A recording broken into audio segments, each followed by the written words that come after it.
Hello everyone, and welcome to Road to 2k22 episode 6, where I am looking through the top 10 most requested features for the game and giving my input on each of them. The last episode centered around custom music, and I didn't have too much to say on the matter other than the fact that FirePro has already done it. They were able to do it via importing music through a USB stick into the game's data. And even if it comes down to them having to steal from FirePro, you know, there's no shame in that. Like, do what you have to make your player base happy, is how I see it. So, today we are talking about a new universe mode. Now I have one here that is completely unaltered.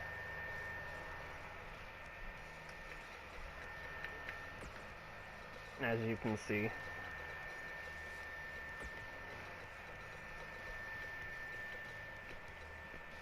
Actions, announce catch-in, edit match, simulate all matches.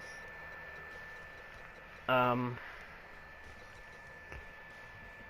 the announce cash-in one, it's kind of a cool feature, but then to just it's kind of dumb because it just adds it to the card. And I was hoping there'd be more organic ways to actually cash in, but no, not really. It's either do it right before the match or, you know, just make it a match in of itself. Which is dumb. That's a letdown.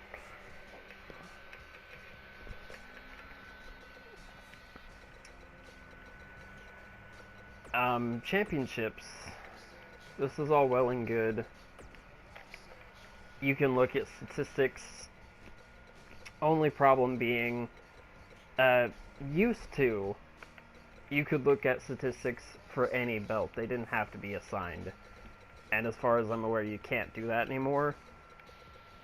So that's dumb. Rivalries, all well and good. But still nothing that we haven't seen. It would be really nice for them to add multi-person rivalries like, you know, GM mode had in the past. And if they want to go back to something that they already did, like even recently, 2K15 had it to where you could unlock different rivalries just through playing the game, and then you could replay them later. So that's another feature, but I think the multi-person rivalries are a lot more pressing. That's something that really should be in there. I think that's more of a priority. Power rankings are absolutely useless. So you see the goals in the right-hand side of the screen. Every single person has a goal, and it's like, okay, +2 attribute, and I guess this works if you're playing it as a career mode of sorts. Like, pick one person. But, like, every single person has a goal. And if you don't do their goal, then they're just gonna stay where they are. They're gonna sit there. Unless, you know, you book around the goals, in which case even still, like, there's so many people on the roster by default that, it's ridiculous. It's a huge task to do that. And aside from attribute points, which don't play too much of a factor, um,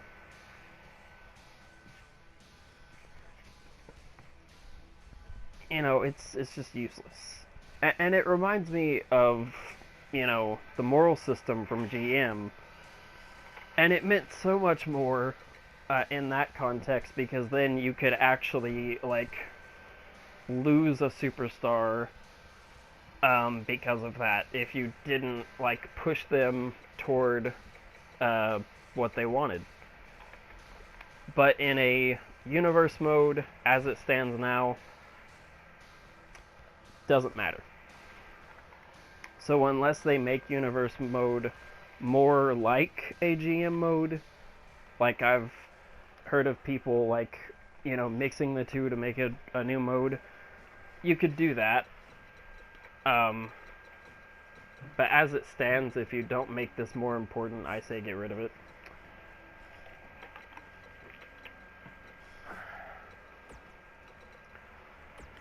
Let's go on to 205 Live here.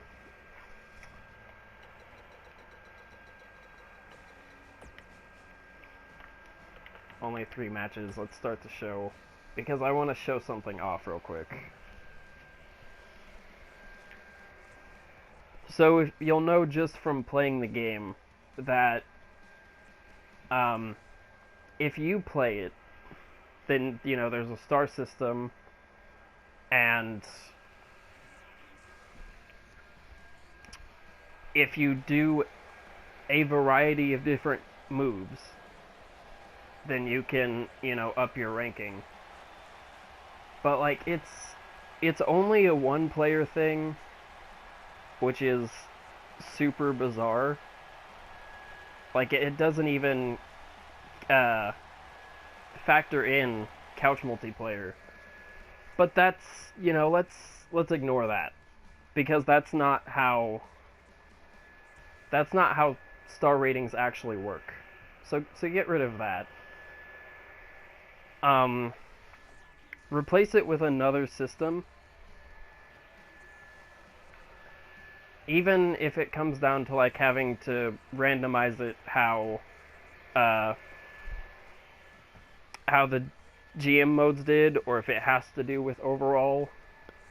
If it has to do with overall, like 2 people around the same overall having a match, then that determines a higher or lower rating.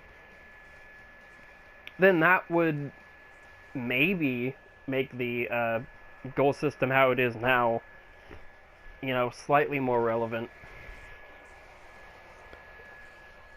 But here's another thing, right? Simulate it,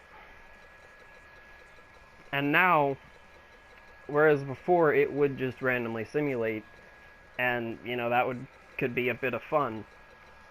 Now you can choose the winner, which is great, more freedom, but it's another non-factor. It doesn't do anything unless, you're keeping in mind the goals, which most people don't. And the only time where this would be, like, useful is for, like, a title match or something. But yeah, there's no real incentive to choose anybody, because it's not going to drastically affect anything.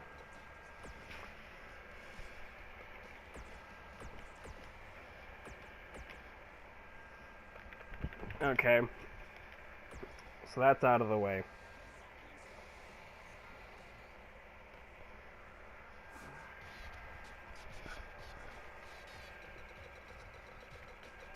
Now let's sim to... let's sim the Rumble.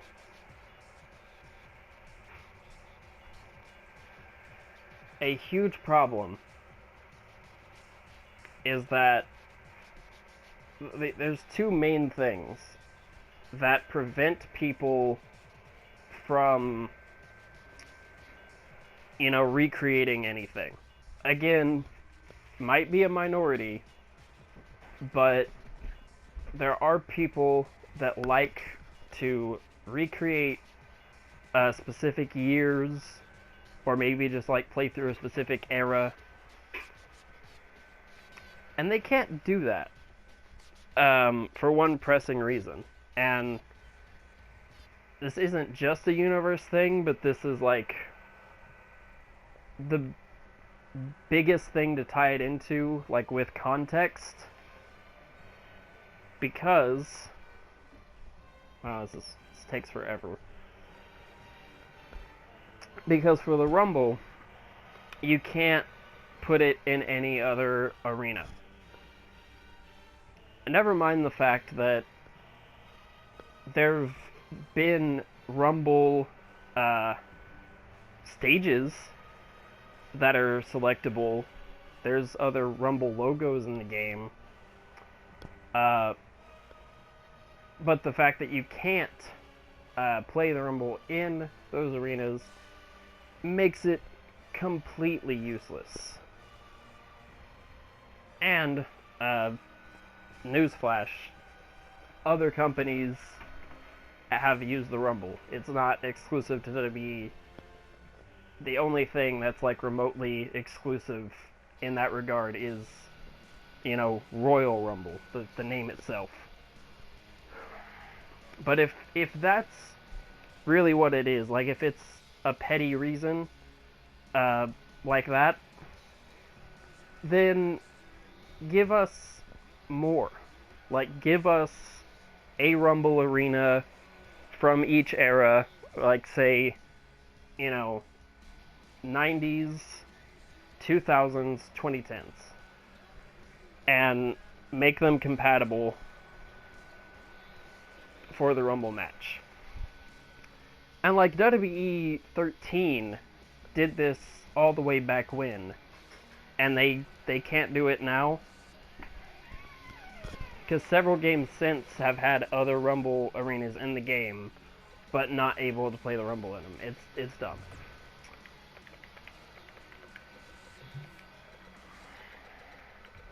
Same thing goes for Chamber. And it's even more baffling with Chamber, because while the Chamber is absolutely exclusive to WWE, it bounced around so many different pay-per-views before finally getting its own pay-per-view in like 2009, 2010. And by that point, the Chamber had already been around for almost 10 years. And there's really, there's nothing else set in place. And, 2K is guilty of this too, where, like, 15's a good example, where they had the first Chamber as, like, one of the big matches in the showcase, which was at SummerSlam 02, which, of course, couldn't use it in that arena. Dumb.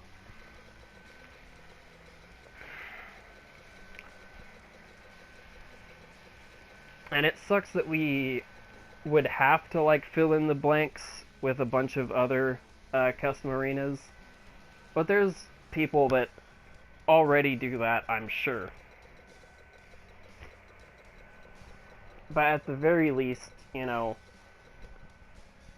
make it to where we can actually recreate, further back than, like, a few years. Because, they tend to do that. They'll use the same, not the same arena per se, but the same, like, aesthetic, the same logo for a few years. This one goes back to 2017.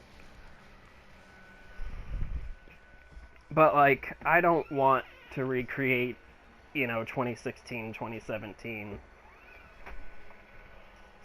I really don't want to.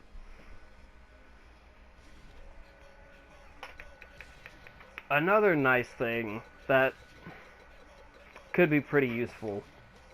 So let's just back out here for a second. Load it.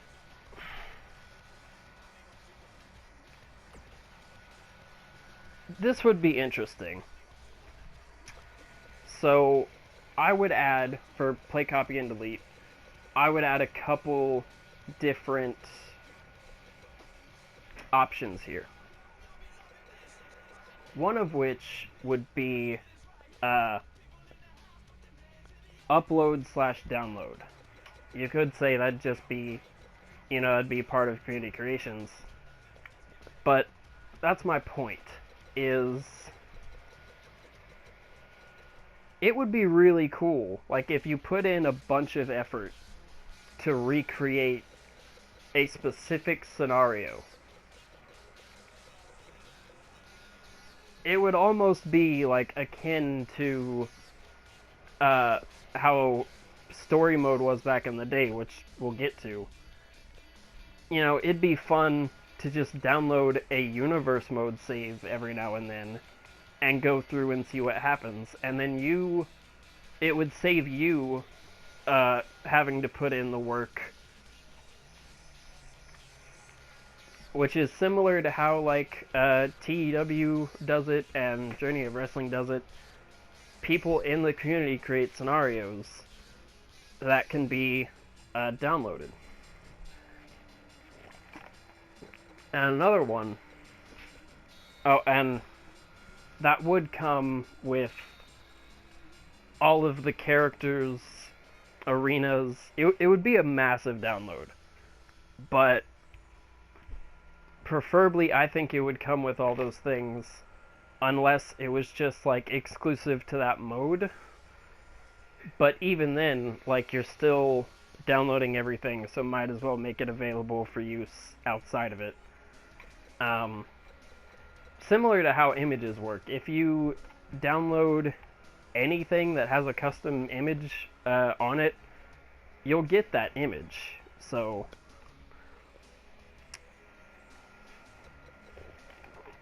and the other thing is online.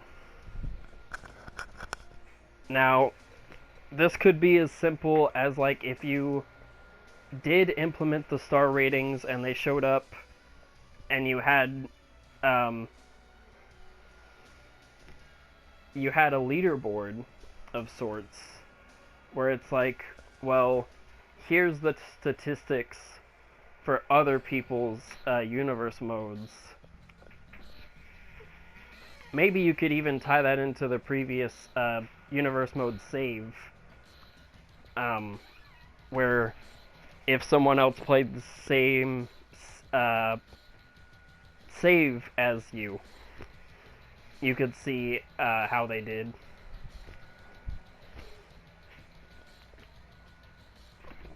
Another thing you could do is, this one's really far out there, but have it available for other people to, like, take control of someone, and you simply be, a booker of sorts. This is, again, blending the two modes within each other, but essentially, there'd be no creator wrestlers on this, because I think that would complicate things, but it'd be a really neat concept for one person to just run the show, and other people have to select a specific wrestler to play. Now, it's an extremely complicated system, but, just off the bat, from the concept of an online universe, is, it's extremely fun and interesting, and it would breathe new life into not just the mode, but the games in general. And even something as simple as, like, you know, letting someone just play, like inviting them to your game and playing it as is another feature that can be done. I'm sorry, I know this screen is boring. But even something as simple as that, while not entirely interesting, would be good, because in the era of online play, not everyone likes to have to, like, share play and, like, you know, connect controllers and screens that way just to play a co-op universe. So that is my universe nitpick video. The next video is going to be about live updates. That will probably be another short one, but we'll see what happens in that regard. Thank you for watching, and bye.